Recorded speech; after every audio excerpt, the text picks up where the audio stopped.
नमस्कार, मैं हूं आपके साथ पूर्णिमा मिश्रा। हमारे खास प्रोग्राम क्या कहते हैं नरेंद्र मोदी में आज आपको सुनवाएंगे पीएम मोदी का वो ऐतिहासिक भाषण जो उन्होंने 30 नवंबर 2013 को दिल्ली में दिया। अपने भाषण में मोदी जी ने कहा कि हमने अनुभव किया है कि वोट बैंक की राजनीति को खत्म करो, सबका साथ सबका विकास, इस मंत्र को हमने उठाया और इसका परिणाम ये आया कि हर किसी को जाति बिरादरी के भेदभाव के बिना लाभ मिल रहा है। और भाइयों बहनों,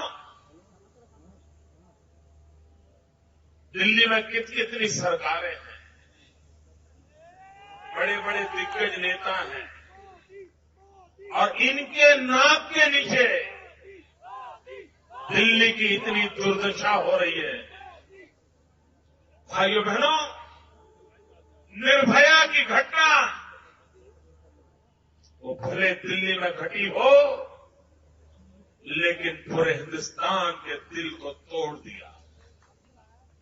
भाइयों बहनों, गुड़िया की घटना भले दिल्ली में हुई हो लेकिन पूरे देश को चौंका दिया।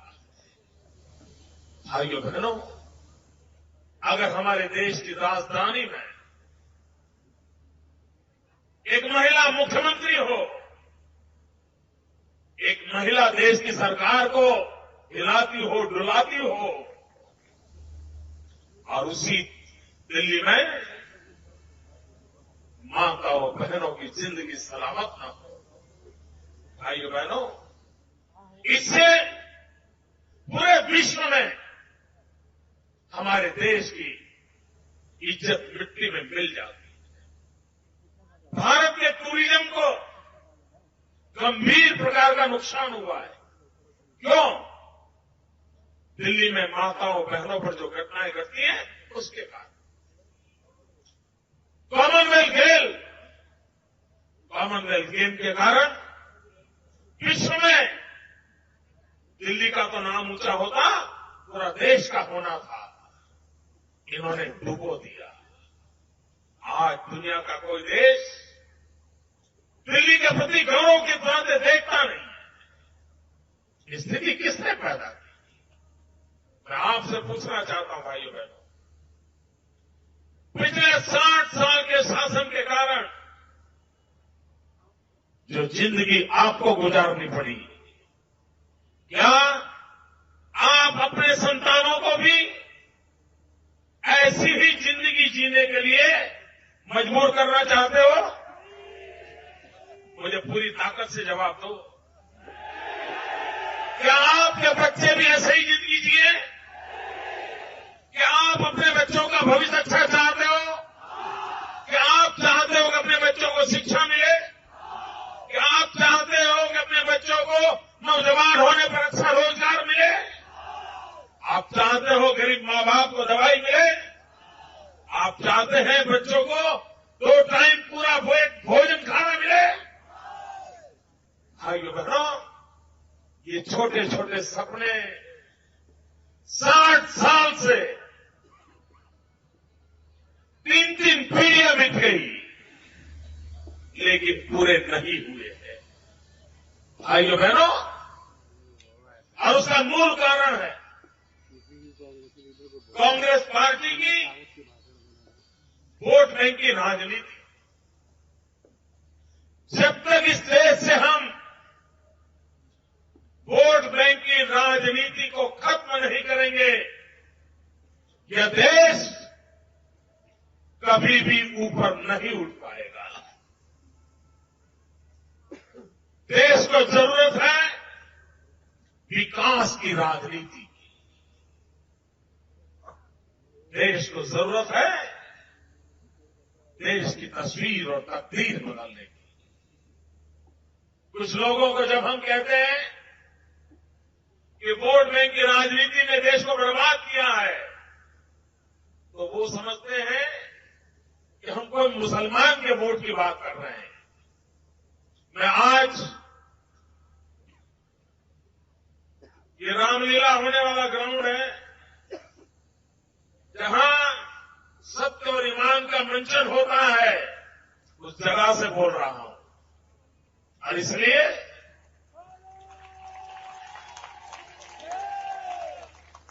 उसी पवित्र भाव से कहना चाहता हूं, वोट बैंक की राजनीति को समझने की जरूरत है।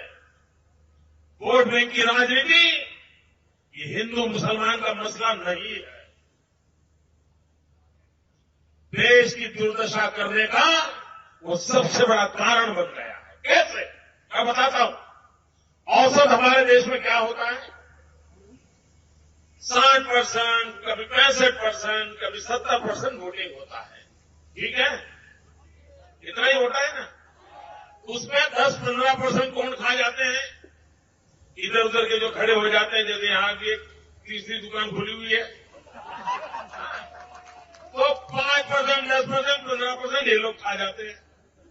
बाद में बचे 50%।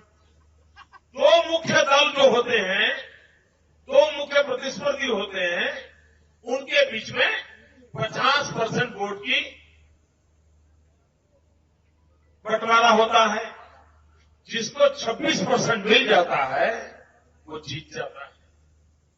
74% लोग जिनकी सुनवाई नहीं होती,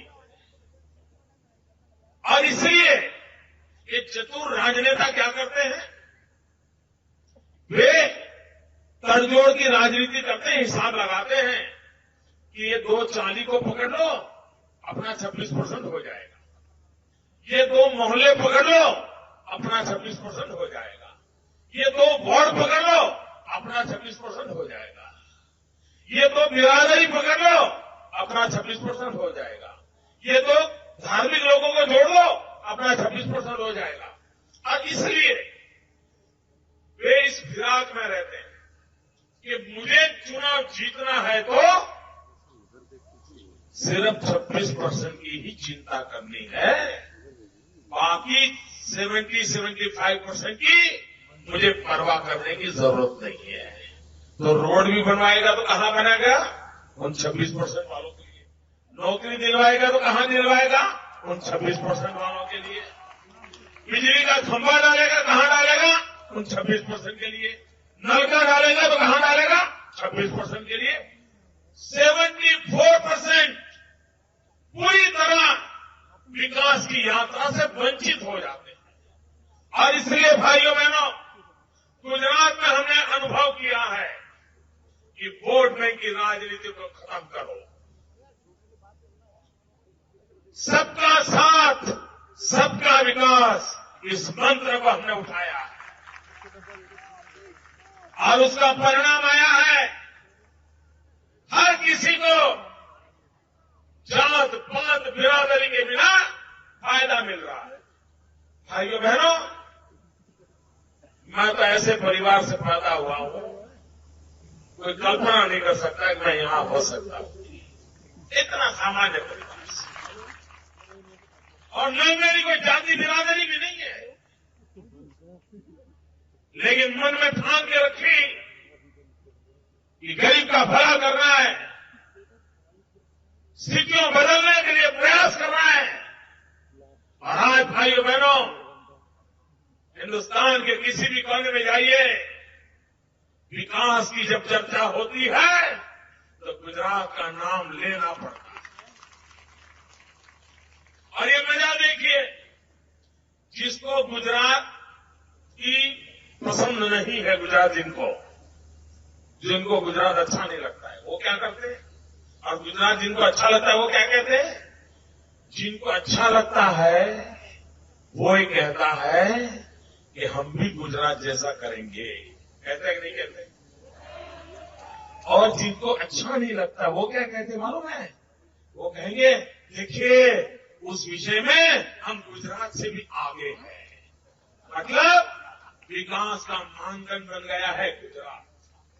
आप अच्छा करना चाहते हो तो गुजरात जैसा करना है, और अच्छा किया है तो गुजरात से आगे निकले, ये गौरव का मापदंड बन गया है। क्या भाइयों बहनों, ये दिल्ली नहीं बन सकता है? ये दिल्ली नहीं बन सकता है, लेकिन नहीं बनेगा। क्यों? आपने ऐसे लोगों के हाथ में दे करके रखा है। एक बार उनके हाथ से निकाल दीजिए, मैं दावा करता हूं भाइयों, देखते ही देखते दिल्ली में बदल दिखाई दे। भाइयों बहनों, जितनी हम पर बीतती है उसके 100वें हिस्से की भी पर बीतती ना तो सार्वजनिक जीवन छोड़ के भाग जाते।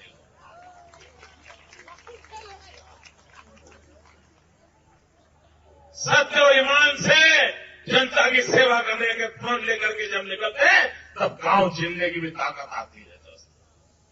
जनता के आशीर्वाद मिलते हैं। भाइयों बहनों, शहजादे क्या कह रहे मालूम है? वो कहते हैं जब तक हम राजनीति में गरीब की बात नहीं करते हमें मजा नहीं आता। क्या ये गरीब मजाक करने का विषय है क्या? ये बोल रहे हैं लोग। भाइयों बहनों, उनमें और हमारे में फर्क यही है, उनके लिए गरीब की राजनीति नहीं करते तो मजा नहीं आता। हम गरीब के दुख दर्द देखते हैं तो नींद नहीं आती। ये फर्क है। वे कहते हैं गरीबी गरीबी कुछ होता नहीं है। जो सोने की चम्मच लेकर के पैदा हुए उनको गरीबी का पता क्या होगा? जिन्होंने गरीबी देखी नहीं है। भाइयों बहनों, दुख क्या होता है, दर्द क्या होता है, रात में ठंड होती है तो रात कैसे गुजरती है, 2 दिन से पेट न भरा हो तो भूख कैसी लगती है, ये जिन्हें पता नहीं है वो गरीबी क्या जाने। वो कहते हैं गरीबी कुछ होती नहीं है, ये तो स्टेट ऑफ माइंड होता है, मन की अवस्था होती है। जब ठंड पड़ती है और दिल्ली के फुटपाथ पर एक गरीब मौत का शिकार हो जाता है तब पता चलता है गरीबी क्या होती है। जब भयानक धूप होती है और गर्मी के कारण गरीब पानी के अभाव में मर जाता है तब पता चलता है गरीबी क्या होती है। गरीबों के घर में तस्वीरें खिंचवाने से गरीबी का पता नहीं चलता है। भाइयों बहनों, आप लोग भी जब आपके बच्चे बड़े हो जाते हैं तो आपका भी मन करता है बच्चों को शेर दिखाएं। तो आप बच्चों को शेर दिखाने के लिए जू में ले जाते हो ना? बच्चों को शेर दिखाने के लिए जू में ले जाते हो ना? क्यों? क्योंकि बच्चे ने शेर देखा नहीं है। वैसे ही शहजादे को गरीबी क्या होती है देखने के लिए साल में एक बार गरीब की झोपड़ी में जाना पड़ता है और फिर भूल जाते हैं तो लोग दोबारा ले जाते हैं। आप पिछले साल तो भूल गए, इस बार चलो देखो गरीबी ऐसी होती है। ये गरीबी को प्रदर्शन का विषय बना दिया इन लोगों।